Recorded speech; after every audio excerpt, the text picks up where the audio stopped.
episode of the Millionaire Mentor Method podcast with me, your host, Krystal, also known as the most famous woman in the world. So today I want to talk about two things. One, which is the so-called blue ocean strategy. And another one is talking about how I believe that one of the best ways to get started in business is to look for the unglamorous businesses that you could start. And these two ideas and concepts goes together perfectly. So for those of you who don't know, the Blue Ocean Strategy is a book and obviously a strategy. And I should actually know who this book is by. It is by, let's see here, Renee Mawborn and W. Chan Kim. So highly recommended book. But to give you an idea, it's basically that you want to find businesses, niches, and problems where there is almost no one or no one else in that space or solving that problem.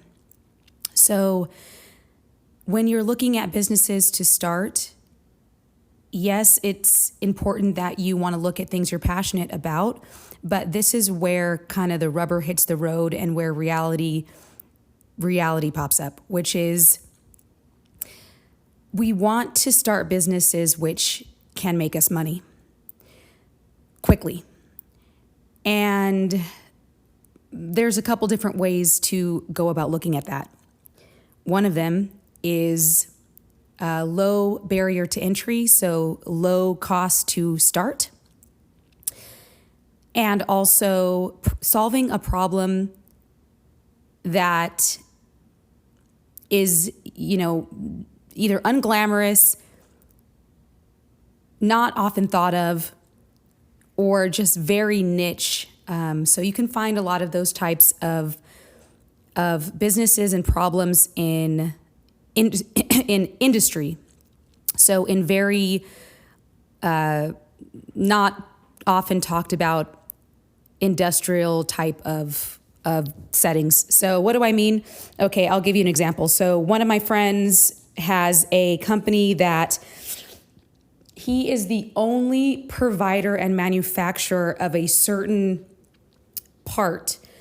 And it's very technical, so I'm not even going to try to explain what it is. But it's a very specific type of part that is used in the shipping industry.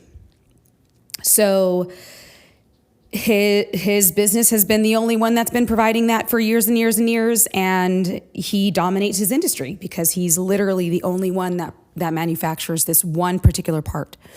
And I believe it may be that he's the only U.S. manufacturer of that part. So I think there are other companies that produce it in China and other places around the world. But when those supply chains become disrupted, or when a client needs that part and they need it quickly and reliably, he's the go-to company because he's the only U.S.-based provider of that part. So, and that's very unglamorous, right? Like, it's not, his company is not, the Uber of beach cleanup. His company is not the next big makeup brand or the next Gucci or whatever. It's not glamorous, but it's real. And he's solving a problem in a niche that is not going away anytime soon, and in such a specific area that the average person who is not in the shipping industry, and by shipping I don't mean I should be more specific, maritime, so actually ships on the ocean, like freight delivery. So it's unglamorous. He's the only one. And me or you would not even know those types of details. So how does this go together with everything? Well, sometimes when we're starting our first businesses, the number one thing that we start with is, what am I passionate about? And yes, I truly believe in making an impact and in going after what your heart tells you to go after, and to make a conscious effort to go in that direction. But sometimes those types of businesses don't just take off quickly and start making you money. A lot of those business models and businesses are very, very challenging to cut through the noise. And I'm only speaking from experience. So I am a musician and artist, producer. I've been in the music industry for almost 20 years. And my first business, when I made my first million, was not in music. It was a cannabis dispensary delivery service in Santa Monica, California. And I remember being extremely, extremely shocked that money was that easy to make, when I had struggled for 12, 13, 14 years to try to make money in music. And I started my business and was monetized I was pretty much monetized immediately. Within 30 days, we were in the black, and first million within 18 months. So I was stunned at how easy it was and how fast it was. And that made me just think about, being an artist and going after my goals in that. The business model for making money in music, particularly during the time that I was making music, was very, very, very, very convoluted. So I now attribute that partially to the fact that I happened to be coming of age during the time when the whole industry was being disrupted, and we didn't have the streamlined models that we have today. So, for example, I'm going to age myself and date myself right now, but when I was 18, there was no such thing as Instagram. I believe Facebook may have just been starting, but we didn't understand Facebook ads. I don't even know if Facebook ads was a thing during that time. No such thing as Instagram. The word social media influencer did not exist. The term affiliate links did not exist. Spotify did not exist. The iPod did not exist. Okay, so the way to make money when I was that age trying to be in a band was you had to have quite a bit of thousands saved up and then play live and sell t-shirts, and that was kind of the only method, and you would try to get signed by a label. And the transition to where we are today just was a mess. So the business model for making money as a musician was not solidified quite like it is now.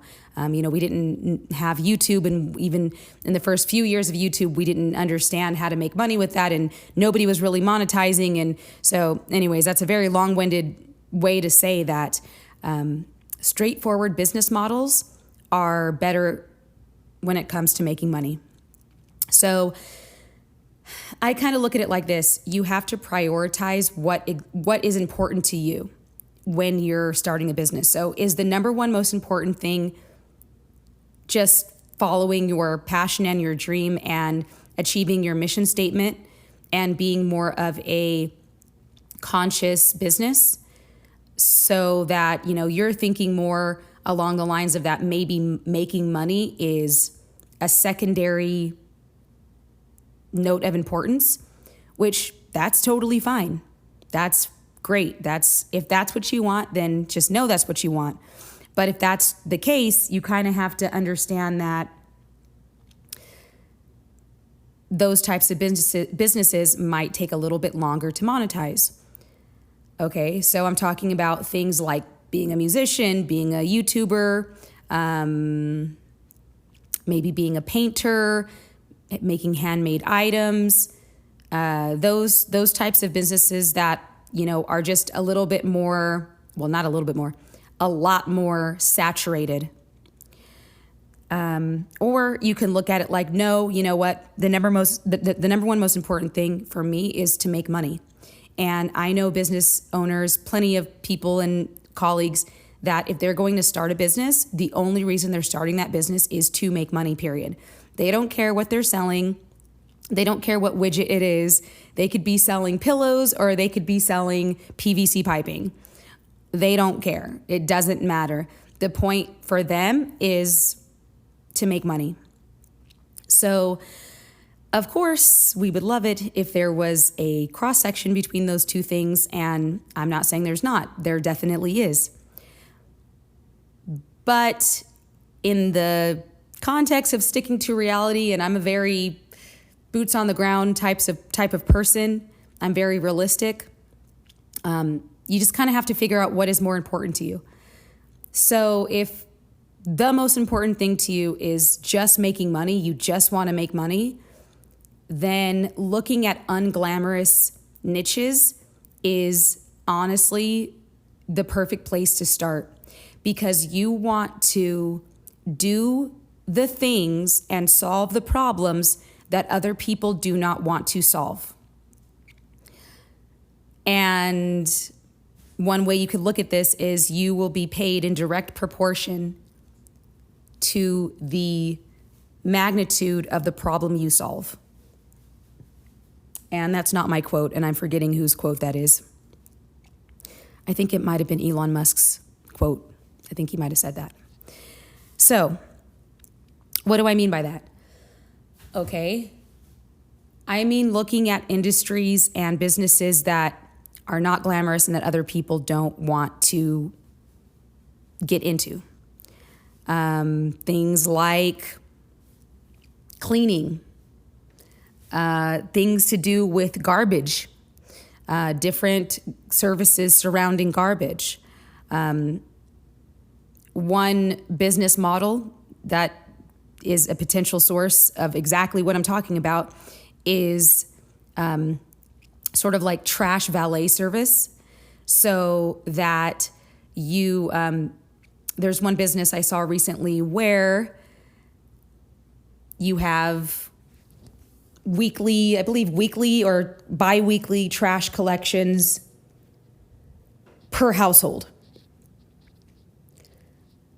so that people don't have to deal with their own trash, meaning like the actual kitchen trash, and making sure the trash can is clean and all that stuff. And you're actually taking the trash not to the apartment complex dumpster, but actually to the actual like dump site. And that can be, well, I mean, I guess you could technically just take it to the dumpster at the apartment building or townhouse community. But in this particular case, the business was started because the apartment community could not handle the amount of trash that was being produced every week. And their trash, their dumpster areas were overflowing every single week. So basically it was kind of like an intersection between a junk collection service and a like valet trash collection service. So that's something that, you know what? Not many people are like, yeah, I want to start a business being the trash man. You know, it's not glamorous. But at the same time, if you can get those contracts with real estate management companies, then there you go. And that's very blue ocean strategy, because I know for a fact there's not many people trying to start trash collection businesses. Another one, if you work in an industrial type of job, so manufacturing, just anything like that. If you have a background in construction or being an electrician, or like my friend, anything to do with ships, or just something that most people aren't necessarily in, well, make a note of the problems that you see actually in your work environment. I'm sure there's tons. I'm sure there are frustrations that you deal with on a daily basis, and I'm sure you try to complain to your upper management and they don't listen, or they can't solve the problem, or they don't care, and it causes you headaches on a daily basis. I can think of many, many, many scenarios in my work life where I used to get so annoyed at certain practices and situations that, those are potential blue ocean strategy business ideas. All right, brainstorm. Think of some jobs, think of some dirty jobs that nobody wants to do, and go out there and do them. Until then, remember, each one, teach one.